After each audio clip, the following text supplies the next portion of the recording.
رحمت میں بھی اللہ کی رحمت کا نظارہ دیکھوں میرے مولا سنگ اسود کبھی چوموں کبھی کعبہ دیکھوں میرے مولا سنگ اسود کبھی چوموں۔ اس مستحکم رشتے کو برقرار رکھتے ہوئے ہم آپ کو بیان و خطابت کے ماحول میں لے چلتے ہیں، تو لیجئے کہ ایسے خطیب کے در چلتے ہیں جن کا بیان محققانہ، دلائل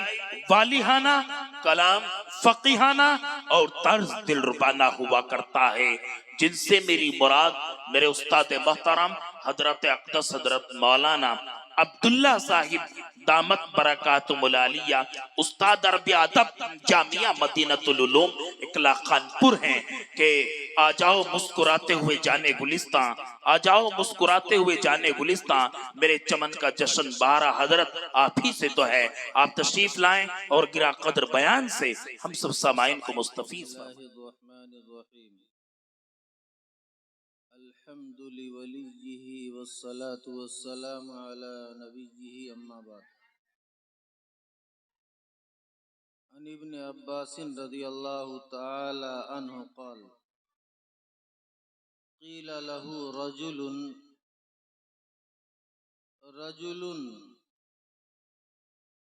کثیر الذنوب وکثیر العمل احب الیک او قلیل الذنوب وقلیل العمل قال لا اعدل بالسلامة شیئا او کما قال علیہ الصلاۃ والسلام۔ محترم بزرگوں اور دوستوں،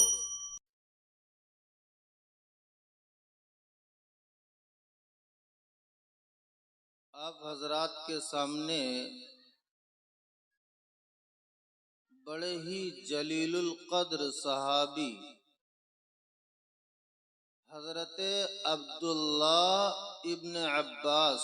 رضی اللہ تعالی عنہ، حضرت عبداللہ یہ اللہ کے رسول صلی اللہ علیہ وسلم کے چچا زاد بھائی ہیں۔ آپ صلی اللہ علیہ وسلم کے چچا حضرت عباس رضی اللہ تعالی عنہ، ان کے بیٹے حضرت عبداللہ رضی اللہ تعالی عنہ ہیں۔ اللہ کے رسول صلی اللہ علیہ وسلم کا جب وصال ہوا، آپ کا جب انتقال ہوا، تو اس وقت حضرت عبداللہ رضی اللہ تعالی عنہ کی عمر صرف 10 سال تھی۔ آپ کو پتا ہے کہ 10 سال کی عمر یہ بہت بچکانہ عمر ہے۔ ذرا بچے چپ ہو جاتے تو ایک دو بات کہنا آسان ہو جاتا۔ بیٹے آرام سے بیٹھ جاؤ، 2-4 باتیں سن لو، اور بڑے جو بیٹھے ہیں ان کو سننے کا موقع دو، بات نہ کرو، خاموشی کے ساتھ بیٹھ جاؤ، نہ سننا ہو نہ سنو لیکن بیٹھ جاؤ۔ تو 10 سال کی عمر میں حضرت عبداللہ رضی اللہ تعالی عنہ نے اتنا علم حاصل کر لیا تھا، اور علم حاصل کیوں نہ کرتے؟ اللہ کے لاڈلے اور دلارے پیغمبر صلی اللہ علیہ وسلم نے حضرت عبداللہ کے بارے میں دعا فرمائی تھی۔ آپ صلی اللہ علیہ وسلم نے فرمایا اللہم علمہ بالکتاب ووفقہ فی الدین، اے اللہ اللہ کو کتاب یعنی قرآن کا علم عطا فرما دیجئے اور دین کی سمجھ عطا فرما دیجئے۔ چنانچہ اللہ کے رسول صلی اللہ علیہ وسلم کا جب وصال ہوا تو اس کے بعد حضرت عبداللہ رضی اللہ تعالی عنہ نے اس وقت کے موجود بڑے بڑے صحابہ کرام ان سے آپ نے علم حاصل کیا، اور علم حاصل کرنے کے لیے دور دراز کا سفر بھی کیا، مشقتیں بھی برداشت کی، اور ایک وہ وقت آیا کہ حضرت عبداللہ رضی اللہ تعالی عنہ کو تفسیر کے میدان میں، قرآن کی تفسیر کے میدان میں سب سے بڑا مفسر گردانا گیا۔ پورے صحابہ کرام کے مجمع میں سب سے بڑے جو مفسر تھے، امام التفسیر، وہ حضرت عبداللہ ابن عباس رضی اللہ تعالی عنہ تھے۔ تو میں نے جو آپ کے سامنے ابھی ایک حدیث پڑھی ہے، انہی کا یہ قول ہے کہ ایک مرتبہ حضرت عبداللہ ابن عباس رضی اللہ تعالی عنہ سے لوگوں نے پوچھا کہ حضرت، ایک تو وہ شخص ہے کہ جس کے پاس گناہوں کی کثرت ہے، بہت زیادہ گناہ کرتا ہے، اور ساتھ ساتھ بہت زیادہ عبادت بھی کرتا ہے، کیا یہ شخص آپ کے نزدیک بہتر ہے یا وہ شخص کہ جس کی عبادتیں کم ہیں اور گناہ بھی کم ہے؟ ان دونوں میں کون سا آدمی اور کون سا شخص آپ کے نزدیک زیادہ محبوب، افضل اور پسندیدہ؟ تو حضرت عبداللہ ابن عباس رضی اللہ تعالی عنہ نے فرمایا کہ میرے نزدیک تو سب سے افضل وہ شخص ہے کہ جو گناہوں سے محفوظ رہے، جو گناہوں سے بچتا ہوا ہو اور گناہوں سے پرہیز کرتا ہو، اگرچہ وہ عبادت کے معاملے میں صرف فرائض اور واجبات پر عمل کرتا ہو، باقی وہ تہجد نہ پڑھتا ہو، اشراق، چاشت، اوابین نہ پڑھتا ہو، قرآن کی تلاوت نہ کرتا ہو، غرضے کی نوافل یعنی نفلی عبادتیں وہ نہیں کرتا، وہ صرف اتنا کرتا ہے کہ فرائض کو ادا کرتا ہے، واجبات کو ادا کرتا ہے، اور اپنا سارا وقت، مکمل وقت، چھوٹے اور بڑے تمام گناہوں سے بچنے کی کوشش کرتا ہے، اور وہ اس گناہوں سے بچنے کا اہتمام کرنے کی وجہ سے وہ نفلی عبادتیں نہیں کر سکتا۔ تو ایسا شخص جب کل قیامت کے دن حساب و کتاب لیا جائے گا تو وہ نقصان اور خسارے میں نہیں رہ سکتا۔ یہ ایک حدیث ہے،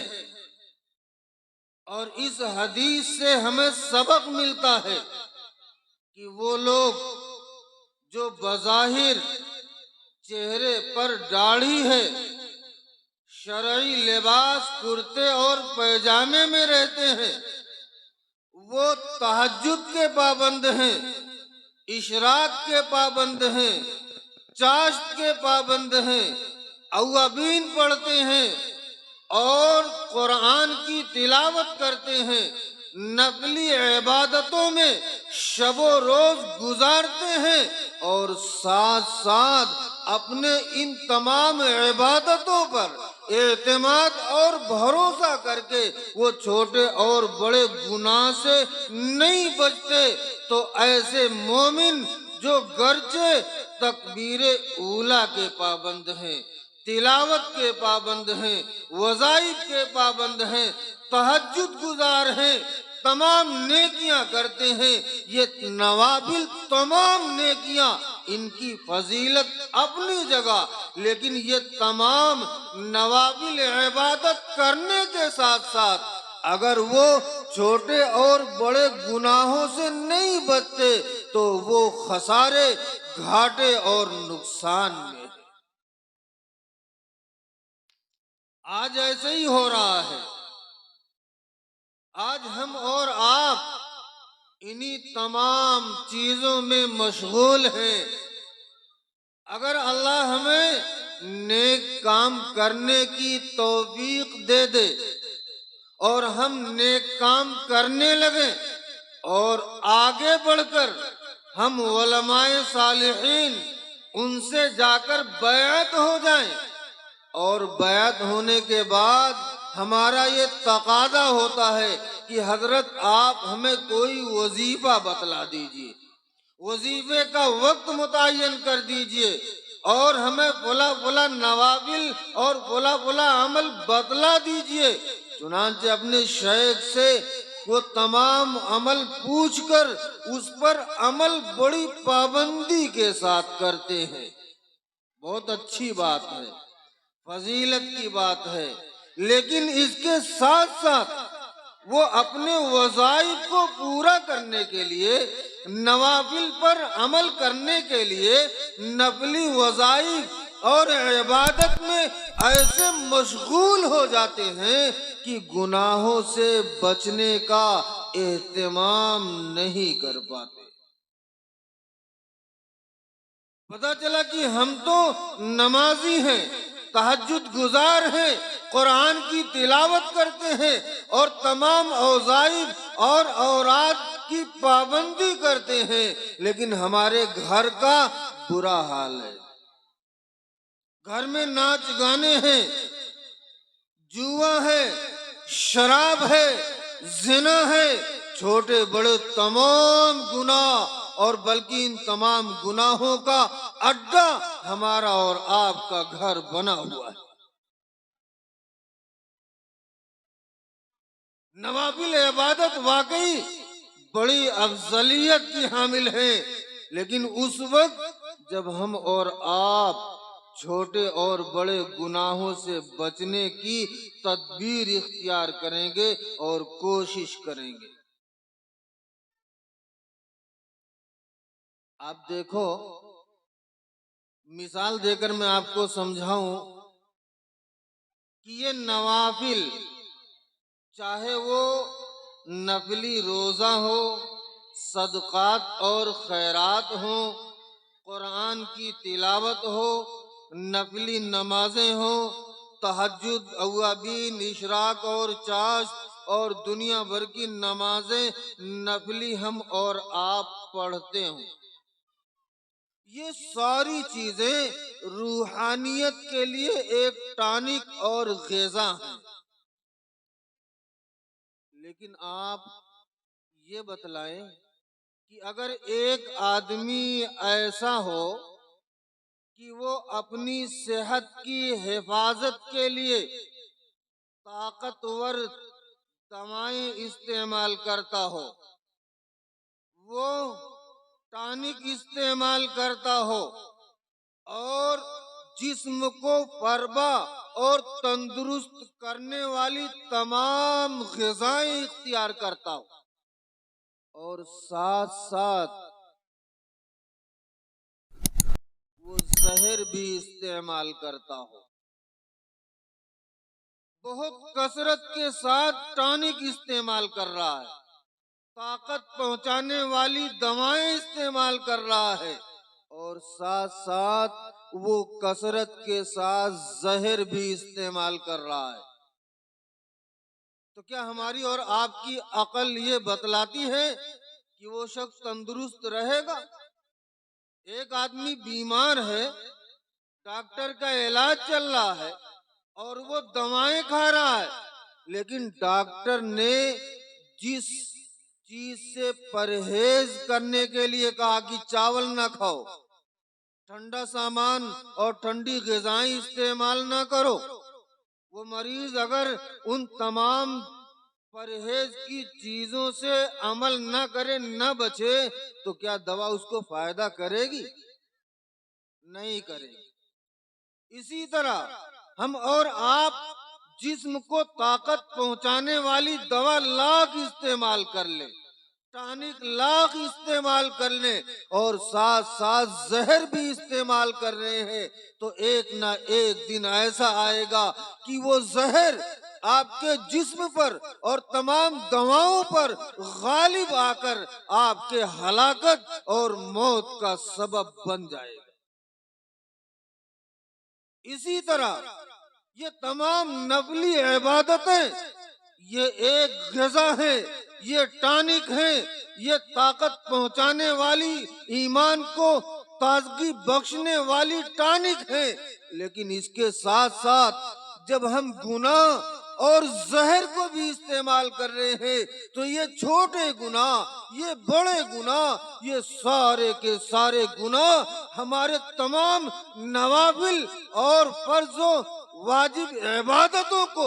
جلا کر خاکستر کر دیں۔ آپ دیکھیے، ہم تو نمازی ہیں، پرہیزگار ہیں، تہجد گزار ہیں، تکبیر اولیٰ کے پابند ہیں، لیکن جب ہم اپنے گھر کا جائزہ لیتے ہیں، مثال کے طور پر شادی کا جب موقع آتا ہے تو ان شادی کے موقع پر ہم شریعت کو، رسول اکرم صلی اللہ علیہ وسلم کی سنت کو، دین و مذہب کو بالائے طاق رکھ دیتے ہیں۔ ہم ان شادیوں میں وہ ساری خرافات کر گزرتے ہیں جس میں شریعت کی کہیں سے کہیں تک کوئی گنجائش نہیں ہوتی۔ آپ دیکھو،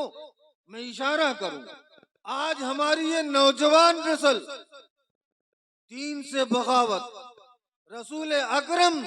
صلی اللہ علیہ وسلم کے سنت سے بغاوت، خود اللہ اور اللہ کے دین سے صراحتاً بغاوت کرتی ہے،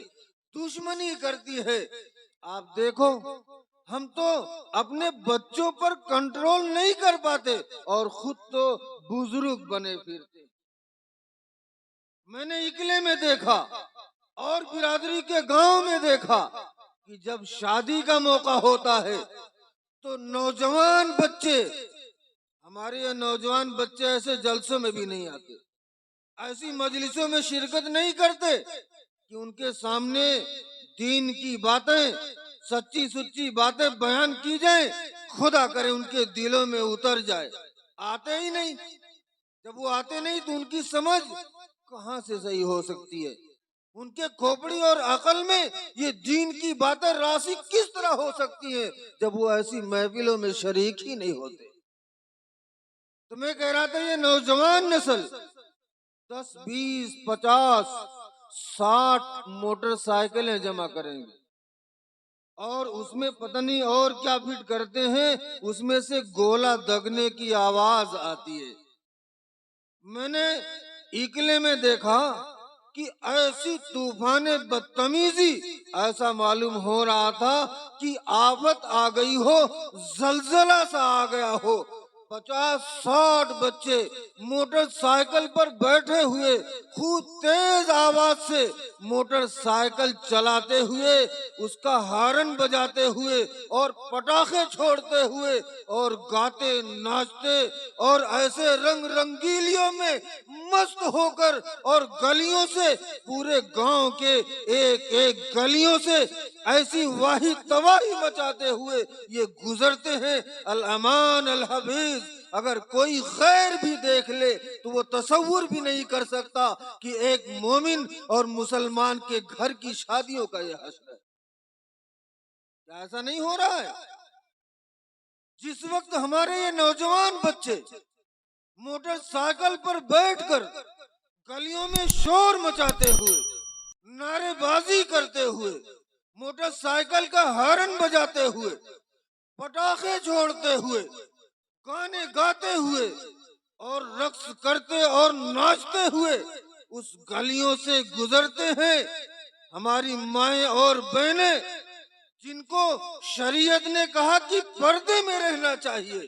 کیونکہ یہ عورتیں شیطان کے تیروں میں سے ایک بہت اعلیٰ قسم کا تیر ہے، ان سے نگاہ مل جائے تو ایمان سلب ہو جائے، ان پر نگاہ جم جائے تو ایمان سے آدمی خارج ہو جائے۔ ایسی مائیں اور بہنیں، جوان بھی، بوڑھیاں بھی، ساری اپنے اپنے دروازوں پر، اپنے چھتوں پر کھڑی ہو کر کے اور ان اوباش بچوں کا آتے جاتے، شور مچاتے، ڈانس کرتے ہوئے، ہارن بجاتے ہوئے ان تمام چیزوں کا نظارہ کر رہی ہوتی ہیں اور وہ تماشا دیکھتی ہیں۔ ان کو اپنے روپٹے کا پتہ نہیں، اپنے پردے کا پتہ نہیں، اپنی عصمت کا پتہ نہیں، اپنے عزت کا پتہ نہیں، یہ تمام چیزیں طاق پر رکھ کر اور ان اوباش بچوں کا تماشا دیکھتی ہوئی نظر آتی۔ کیا مسلمان کا یہی شیوا ہے؟ مسلمان اس دنیا میں اسی لیے آیا ہے کہ اپنی شبیہ کو خراب کر دے۔ اگر نوجوانوں ہمارا یہی حال رہا تو اپنے خیر بھی ہمارے اور آپ کے اوپر تھوکیں گے اور لعن طعن کریں گے، اور ہمارے اور آپ کے نوجوانوں کی وجہ سے مذہب اسلام تار تار ہو جائے گا اور یہ پوری دنیا میں ایک بدنام مذہب ہو کر رہ جائے گا۔ کہاں ڈوبے ہوئے ہیں ہم؟ کیا اب سے پہلے کا وقت آپ کو یاد نہیں ہے کہ 25-30 سال پہلے جو ہمارے بوڑھے تھے ان کو کھانے کے لالے پڑ رہے تھے؟ خداوند قدوس نے اگر ہمیں اور آپ کو مال و دولت سے نوازا ہے تو دوستو اس مال و دولت کی قدر کرو، اس کو جائز جگہ پر استعمال کرو۔ خدا را سنبھل جاؤ۔ اگر ہم نے اور آپ نے ان مال و دولت کو ناجائز جگہ پر استعمال کیا، دوسروں کو تکلیف پہنچانے کے لیے استعمال کیا، تو اللہ جس طریقے سے یہ مال دینے پر قادر ہے وہ مال ہم سے اور آپ سے چھیننے پر بھی قادر ہے۔ آپ سوچو تو صحیح، جس وقت یہ نوجوان بچے گلیوں سے شور مچاتے ہوئے گزرتے ہیں تو ان گلیوں میں، ان مکانوں میں کوئی بیوہ بھی ہوگی، کوئی مریض بھی ہوگا، کوئی غریب بھی ہوگا، کوئی پریشان حال بھی ہوگا، کسی کے گھر میت بھی پڑی ہوگی، کوئی اپنے مردے کے لیے رو رہا ہوگا، کوئی تلاوت میں، کوئی نماز میں، کوئی ذکر میں، کوئی دعا میں، کوئی عبادت میں مشغول ہوگا۔ لیکن آپ کے اس طوفان بدتمیزی کی وجہ سے اس کی نماز بھی گئی، تلاوت بھی گئی، وظائف بھی گئے، نیکیاں بھی گئیں، اور سب سے بڑا دکھ تو یہ ہے کہ کوئی بیمار ہے، یتیم ہے، وہ رو رہا ہے، بلک رہا ہے، اور آپ طوفان بدتمیزی کھڑا کر رہے ہیں۔ اللہ کے رسول صلی اللہ علیہ وسلم نے فرمایا کہ کسی مومن کا دل دکھانا خانہ کعبہ کو ڈھا دینا اور گرانے کے مترادف ہے۔ کہاں جا رہے ہیں ہم اور کیا کر رہے ہیں ہم؟ میرے دوستو، طبیعت تو چاہتی کہ وہ ساری باتیں حرف بحرف آپ کے سامنے میں نقل کروں، جس کی وجہ سے میرا اور مدینۃ العلوم اور تمام علماء کا دل دکھی ہے۔ ہم ادھر ادھر جا کے جلسوں میں بیان کرتے ہیں، اصلاحی باتیں کرتے ہیں۔ اس مدینۃ العلوم جو اکلا خان پور کے درمیان میں ایک مرکزی ادارہ ہے، دین کی تعلیم ہوتی ہے، اللہ اور اللہ کی رسول صلی اللہ علیہ وسلم کے زبان کی رٹ لگائی جاتی ہے، وہاں سے دین کے چشمے ابلتے ہیں، اور وہیں پر برادری کے لوگ جس مدرسے کی وجہ سے آج اللہ نے آپ کو پروان چڑھایا اور اتنے مال و دولت سے نوازا، وہیں پر رہنے والے اکلا، خانپور اور قرب و جوار کے برادری کے لوگ ایسی طوفان بدتمیزی مچاتے، اکلے میں طوائف مگاتے ہیں، رنڈیوں کو نچاتے ہیں، اور پھر سارے نوجوان باپ بیٹا ماں بہن بیٹیاں سارے مل کر اس طوفان بدتمیزی کا دیدار کرتے اور ایسی چیزوں میں شریک ہوتے ہیں۔ کیا ہمارے اور آپ کے بڑوں نے وہ دین کا چشمہ اور دین کا ادارہ اگلے کے اندر یوں ہی لگایا تھا؟ نوجوانوں سنو، اپنے سر کو دھنو اور یہ باتیں اپنے دل کے اندر اتار لو کہ اگر ہم نے ایسے ہی طوفان بدتمیزی مچائی اور ہم شریعت کے حدود سے آگے نکل جائیں گے تو اللہ کہتا ہے کہ ہمیں تمہاری کوئی پرواہ نہیں، ہم تو تمہاری جگہ دوسرے لوگ آئیں گے جو دین کی حفاظت کریں گے، دین کی بول بولیں گے اور دین کے تمام ارکان پر عمل کریں گے۔ کیا اللہ ہمارا محتاج ہے؟ ہم ہی سب اللہ کے محتاج ہیں۔ اس لیے ہوش کے ناخن لو۔ آپ مجھے ایک واقعہ یاد آیا، بڑا قیمتی واقعہ ہے۔ ایک جگہ ایک کفن چور تھا، بڑا عبرت کا واقعہ ہے۔ ایک آدمی تھا، اس کا کام ہی تھا کفن چوری کرنا۔ ایک مرتبہ ایسا ہوا کہ گاؤں کے ایک نوجوان لڑکی کا انتقال ہوا۔ لوگوں نے اس لڑکی کو لے جا کے دفن کر دیا۔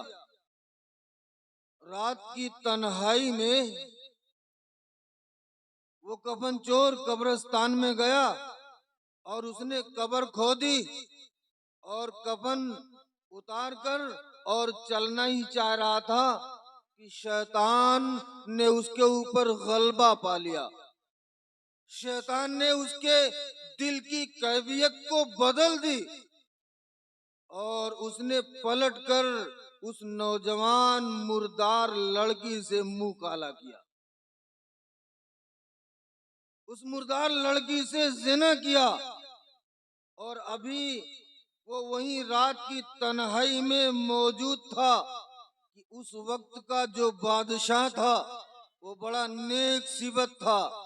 بڑا ولی اور اللہ والا تھا۔ اس نے خواب میں دیکھا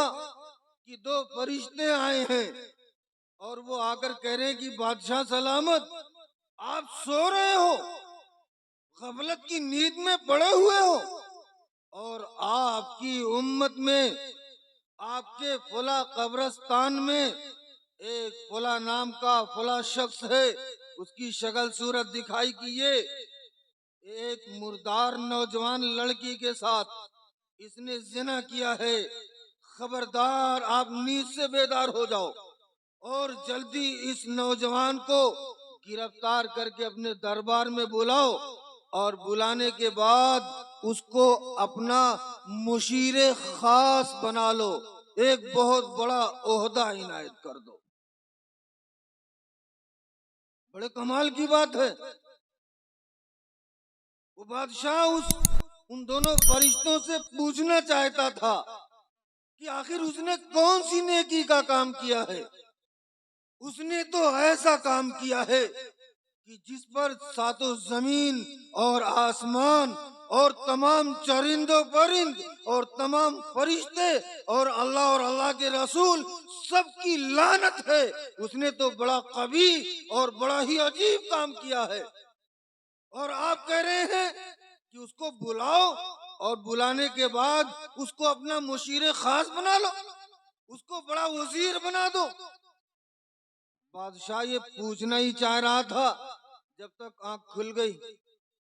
اب بادشاہ بڑا پریشان۔ صبح ہوئی تو اس نے اپنے سپاہیوں کو بلایا اور بلانے کے بعد کہا کہ فلاں قبرستان میں جلدی جاؤ، وہاں فلاں نام کا فلاں شخص موجود ہوگا۔ اور اس کو گرفتار کر کے جلدی میرے دربار میں حاضر کرو۔ پولیس پہنچ گئی اور اسے موقع پر جا کر گرفتار کیا، بادشاہ کے دربار میں لا کر پیش کیا اور کہنے لگا، بادشاہ نے کہا کہ بھائی تمہارا فلاں نام ہے؟ جی۔ تم نے فلاں لڑکی کے ساتھ زنا کیا، مردار لڑکی کے ساتھ؟ جی۔ بادشاہ نے کہا کہ اپنے دربار میں سب گواہ ہو، میں اس شخص کو اپنا مشیر خاص بناتا ہوں، میں نے اپنا بڑا وزیر اور مشیر خاص اس کو بنا دیا ہے، آج سے تم یہیں رہو گے اور یہ فلاں محل تمہارے لیے خالی ہے، آج سے تم اس میں رہو گے اور میرے مشیر خاص رہو گے اور میرے ساتھ ساتھ رہو گے۔ بادشاہ نے اعلان کر دیا، لیکن بادشاہ دل کے اندر کڑھ رہا ہے، وہ اللہ کا ولی تھا، پریشان ہو رہا ہے کہ آخر یہ کیا ہو گیا ہے اور ان فرشتوں نے ایسا حکم کیوں دیا ہے؟ مسلمانوں غور سے سننے کی بات ہے۔ دوسرے دن بادشاہ جب سویا تو اس کو خواب نظر آیا اور وہی دونوں فرشتے نظر آئے۔ بادشاہ نے جلدی سے ان سے پوچھا کہ تم نے اس آدمی کے بارے میں کہا تھا، اس زانی کے بارے میں کہا تھا کہ اس کو اپنا مشیر خاص بنا لو، میں نے اپنا مشیر خاص تو بنا لیا، لیکن یہ بات میرے سمجھ میں نہیں آئی کہ آپ نے ایسا کیوں کہا ہے؟ مسلمانوں، ان فرشتوں نے کہا کہ سنو بادشاہ صاحب، جب اس نے اس قبرستان کے اندر اس مردار نوجوان لڑکی کے ساتھ زنا کیا تو اللہ کو اس کا فعل اتنا ناگوار گزرا، اتنا ناگوار گزرا کہ اللہ نے اس کے لیے جہنم کا فیصلہ کر دیا اور سزاؤں کا انتخاب کر دیا۔ تو اللہ نے آپ کو اس لیے حکم دیا کہ آپ اس کو اپنا مشیر بنا لو۔ جب آپ کا مشیر بن جائے گا اور اس کا دل اور بڑا ہو جائے گا اور اس کو گمراہ ہونے کا موقع مل جائے گا تو پھر یہ اپنے گناہ سے توبہ نہیں کرے گا، یہ اپنے گناہ سے توبہ نہیں کرے گا۔ اللہ کہتا ہے کہ جو مسلمان گناہ کرتا ہے، ہم آپ ایسے ہی کر رہے ہیں،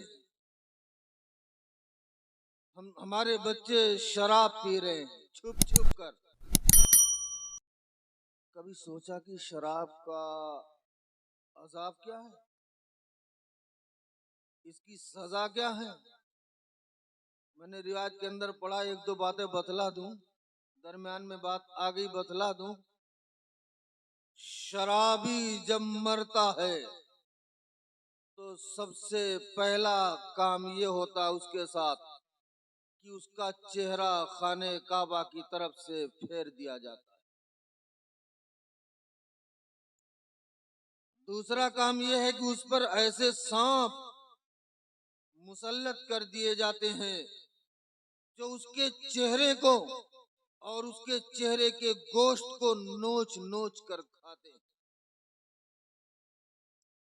اور جب آخرت میں جائے گا، یہ تو احوال برزخ کی بات ہے،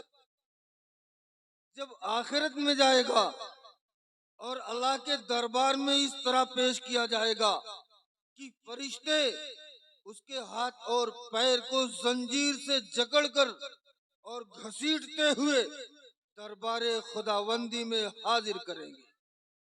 اس کا چہرہ کالا پڑ جائے گا، اس کے ہونٹ اتنے موٹے ہو جائیں گے اور اس کے بعد اوپر اور نیچے کو کھینچ دیے جائیں گے اور اس کی زبان اتنی لمبی کر دی جائے گی کہ اس کے سینے اور پیٹ پر اس کی زبان رکھی ہوئی ہوگی اور اس کی زبان سے رال اور تھوک وہ ٹپک رہے ہوں گے۔ دوسرے جہنمی جو بڑے بڑے گناہ کرنے والے اس کو دیکھیں گے تو دیکھنے کے بعد اس سے گھن محسوس کریں گے اور محسوس کریں گے اور اس کو تھو تھو کرتے ہوئے کہیں گے کہ تو نے کون سا ایسا گناہ کیا تھا کہ تو اتنا بدشکل ہو گیا، تیری زبان پیٹ پر رکھی ہوئی اور اس سے تھوک اور رال ٹپک رہے ہیں، اتنے بدبودار ہیں کہ ہماری ناکوں کو سڑا کر رکھ دیا۔ وہ جب پانی کے لیے اور کھانے کے لیے چلائے گا تو کانٹے دار زقوم کا درخت زبردستی فرشتے اس کے منہ میں ٹھوس دیں گے اور وہ ایسا زبردست کانٹے دار درخت ہوگا کہ اس کے حلق کے تمام گوشت میں وہ چبھ جائے گا، اب وہ اندر نہیں جائے گا تو وہ پانی پانی چلائے گا، تو ایسا گرم اور کھولتا ہوا پانی کہ اس سے زیادہ گرمی آخرت میں ہوتی ہی نہیں۔ وہ سارا پانی اس کے منہ میں جب ڈالا جائے گا تو اس کا جو ہے منہ کے اندر کا گوشت، زبان، آنتیں، یہ ساری چیزیں پانی کی طرح اس کے آگے اور پیچھے کی شرمگاہوں سے بہہ کر باہر چلی جائے۔ ایک روایت کے اندر آتا ہے کہ مائع حمیم وہ ہوگا کہ جہنم کے اندر جتنے زہریلے جانور ہیں، چاہے وہ سانپ ہو، بچھو ہو، اژدہا ہو، یہ تمام چیزیں اور یہ تمام زہریلے جانور، ان کا جو زہر ہوگا وہ ایک گڑھے میں جمع کیا جائے گا، اور جب یہ پانی پانی چلائے گا تو وہ لا کر کے اس کے منہ میں جو ڈالا جائے گا تو اس کے پورے جسم کے گوشت، کھال، یہ ساری چیزیں ایسی ہو جائیں گی کہ وہ اوپر سے اتر کر ہڈیوں کا ڈھانچہ بن کر یہ کھڑا رہے گا اور پورے جسم کا گوشت اس کے گھٹنوں پر آ کر لٹک جائے گا۔ ایسے عذاب، اس کو ادنا سی آگ کی جوتی پہنائی جائے گی جس کی وجہ سے اس کے دماغ، یہ بھیجے اس کے سر میں جو موجود ہوں گے ایسے پکیں گے اور پکنے کے بعد وہ پانی کی طرح ہو کر کے اس کے آنکھ اور کان کے راستوں سے باہر بہ کر نکل جائیں گے۔ یہ سب کچھ سزائیں شرابیوں کو اور زانیوں کو خداوند قدوس وہاں پر جو ہے ان کو دے گا۔ اللہ کے رسول صلی اللہ علیہ وسلم فرماتے ہیں کہ میں جب وہاں کا سیر کر رہا تھا تو میں نے دیکھا کہ ایک چھوٹا سا تنور ہے، اوپر سے بہت تنگ ہے اس کا منہ اور نیچے سے بڑا کشادہ ہے، اس کے اندر آگ جل رہی ہے اور اس میں ننگے مرد اور عورتیں کھڑے ہیں۔ جب وہ آگ جوش مارتی ہے تو اس آگ کے جوش کے ساتھ اور اس کی لپٹ کے ساتھ یہ ننگے مرد اور عورتیں اس تنور کے منہ کے پاس اوپر کو آ جاتے ہیں، اور وہ آگ جب ذرا سی ٹھنڈی ہوتی ہے تو وہ نیچے کو آگ کی لپٹ کے ساتھ بیٹھ جاتے ہیں۔ تو میں کہہ رہا تھا کہ ہمارے بچے یہ جو شراب پی رہے ہیں، زنا کر رہے ہیں، یہ سارے گناہ کر رہے ہیں، ہمیں اور آپ کو چاہیے کہ ہم ان کی کیا نام خبرگیری کریں۔ تو بادشاہ سے ان فرشتوں نے بتلایا کہ اللہ جب کوئی بندہ گناہ کرتا ہے تو اس کو اتنی ڈھیل دیتا ہے، اتنی ڈھیل دے دیتا ہے کہ یہ بندہ گناہ میں مست رہے، مگن رہے۔ آج یہی حال ہے، ہم اور آپ گناہ کرتے ہیں، ہماری نسلیں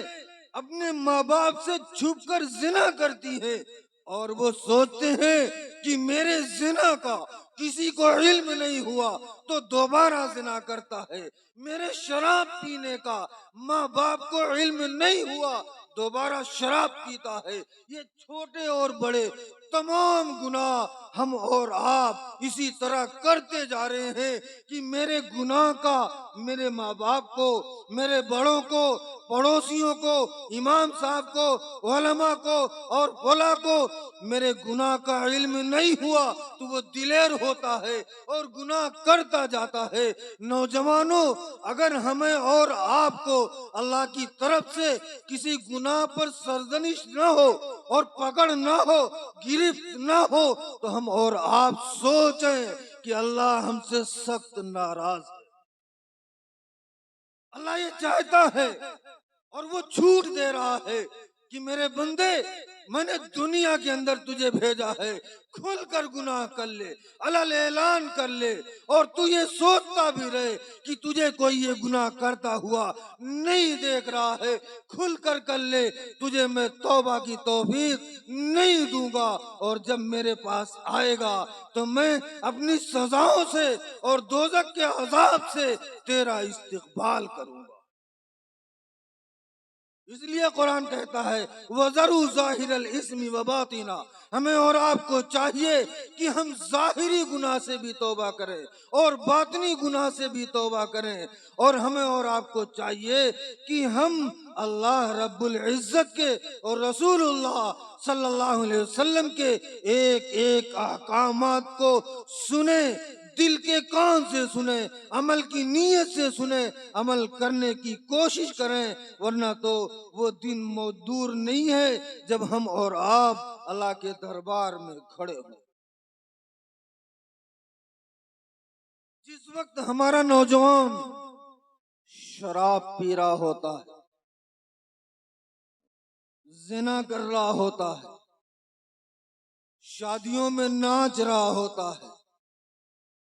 ڈی جے گانے اور بجانے کی محفلیں گرم کر رہا ہوتا ہے، آپ سوچو تو صحیح، اس وقت میرا اللہ مکمل قدرت کا مالک، ذرے ذرے کا خالق، اس کو تو قدرت تھی کہ اگر چاہتا تو زلزلہ بھیج دیتا، چاہتا تو زمین کو پھاڑ دیتا، اور یہ گناہ کرنے والوں ان کو اس میں دھسا دیتا، چاہتا تو ان کو نس کی دماغ کو پھاڑ دیتا، ان کی روح کو قبض کروا لیتا، ان پہ فالج بھیج دیتا، دنیا کے تمام بیماریوں کو بھیج دیتا، آفتوں مصیبتوں کو بھیج دیتا، لیکن اللہ نے یہ کچھ نہیں کیا، بلکہ چھوٹ دے دیا کہ میرے بندے، میں نے تجھے دنیا میں بھیجا ہے، جنت کا راستہ بھی بتلا دیا کہ یہ جنت کا راستہ، اور جہنم بھی بنا دیا، جہنم کا راستہ بھی بتلا دیا، اس کی سزائیں بھی بتلا دی، تیری مرضی ہے، اگر تو چاہے تو نیکیاں کر کے میرے اللہ کے رسول صلی اللہ علیہ وسلم کے لائے ہوئے دین اور سنتوں اور اس دین حق کے راستے پر عمل کر کے جنت کے راستے کو اختیار کر لے اور جنت میں چلا جا، اور اگر تو چاہے تو واہی تباہی کر کے اور خرافات کر کے، دنیا کے گناہوں کو کر کے، شراب پی کے، زنا کر کے، ناچ کر اور دوسرے گناہ کر کے، اگر تو چاہے تو جہنم کما اور جہنم میں اپنا داخلہ کروا لے۔ اس لیے میرے بھائیوں، ابھی جیسا کہ ہمارے عزیزم شیر خان صلاحوں نے بتلایا کہ بہت مختصر سا وقت نکال کر اور وعدہ کر لیا تھا، اس لیے آنا ہوا ہے۔ آج آپ کے محبوب ادارہ مدینۃ العلوم میں امتحان بھی ہو رہا، باغو عالی اور دوسری جگہ سے ممتحن بھی آئے ہیں، اور اساتذہ اور طلباء کا مشورہ بھی ہے، اور ہماری حاضری 2:15 بجے تک لازم ہے۔ اس لیے طبیعت تو چاہ رہی تھی کہ میں آج بہت کھل کر اور بڑے صریح الفاظ میں اور بڑے کھلے الفاظ میں اپنے دل کی چبھن کو، اپنے درد کو، اپنے کڑن کو، ساری باتیں آپ کے سامنے اچھے انداز میں رکھ دوں، لیکن وقت ناکافی ہے۔ میں نے جو چند باتیں بڑے ہی درد کے ساتھ، بڑے دل کے ساتھ، بڑو دکھی ہو کر کے جو میں نے رکھی ہیں، اللہ مجھے بھی آپ کو بھی ان ٹوٹی پھوٹی چند باتوں پر عمل کرنے کی توفیق عطا فرمائے، عمل کرنا آسان فرما دے۔ اللہ ہمیں صحیح سمجھ بوجھ عطا فرمائے، کہنے سننے سے زیادہ عمل کی توفیق عطا فرمائے۔ وآخر دعوانا ان الحمدللہ رب العالمین۔